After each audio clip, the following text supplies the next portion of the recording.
Аурат – это та область тела, которую человек обязан закрывать от посторонних взглядов.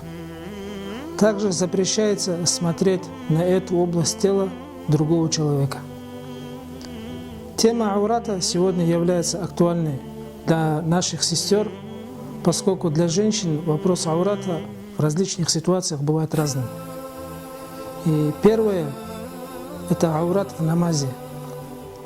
В намазе женщина обязана покрывать все тело, кроме лица и кистей рук. Относительно ступней женщины имеется несколько версий в ханафийском мазхабе.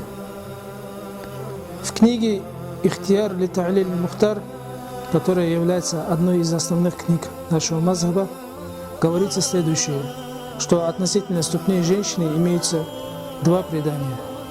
И из них достоверное, что ступни женщины не являются ауратом в намазе, а вне намаза они являются ауратом.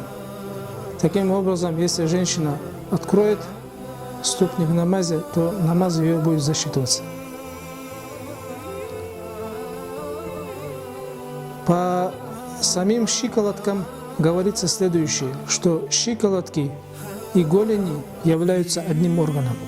Исходя из этого, щиколотки сами будут относиться к аурату, и их женщина обязана закрывать. Следующий вопрос аурата перед мужем. Между супругами аурата не существует.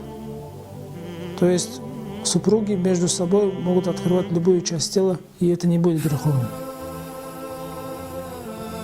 Перед махрамами, то есть перед близкими родственниками, к которым относятся отец, дедушка, родной брат, дядя по матери или же по отцу, племянник, сын и внук.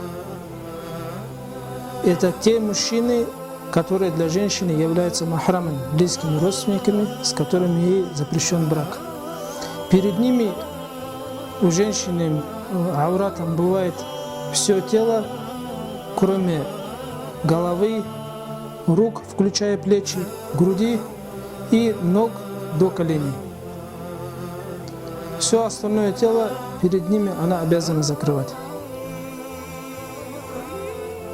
Аурат женщины перед другими верующими женщинами будет от пупка до колена.